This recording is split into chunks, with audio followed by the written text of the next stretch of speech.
साबुदाणा खीर आपण साबुदाणा खीर 1 चमचा साबुदाणा घातलेला भिजत सकाळी मी शिजवून घ्यायचं आपल्याला. अर्धा कप पाणी घालायचं आहे.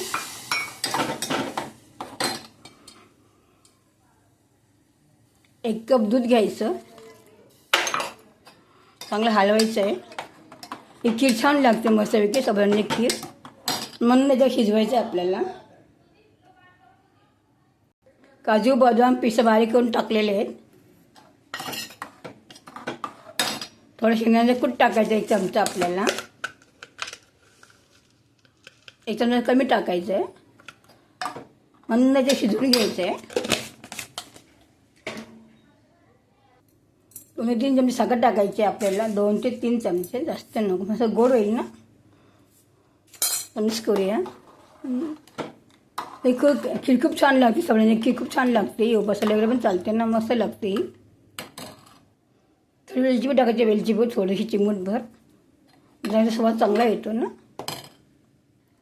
चवीचं मीठ टाकायचं चवीपुरता, जास्त थोडंसं टाकायचं आहे मीठ चवीपुरतं. थोडं दूध टाकूया आणखीन थोडंसं, आपल्याला छान लागेल ना. साबुदाणा खीर तयार झालेली आहे, मी बघू शकता का मस्त आलेली आहे ना वगैरे. ही उपवासाला पण चालते. आज गुरुवार आहे ना, उपवासाला मी केलेली आहे. ती उपवासाला वगैरे पण चालते. अशा जर पातळ खीर बरी वाटते ना, बघू शकतायत मस्त आलेली आहे ना खीर.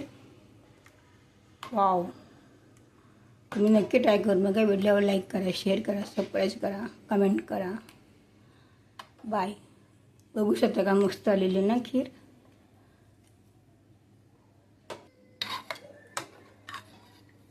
लहान मुलांना पण दिले तरी चालते, त्यांना कांजी म्हणून दिलं तरी पण होऊ शकतं. कारण आता गरमी खूप वाढलेली आहे, मग थंडावा ज्या शरीराला पण मिळतो ना छानपैकी. नक्की ट्राय करून बघा. बाय.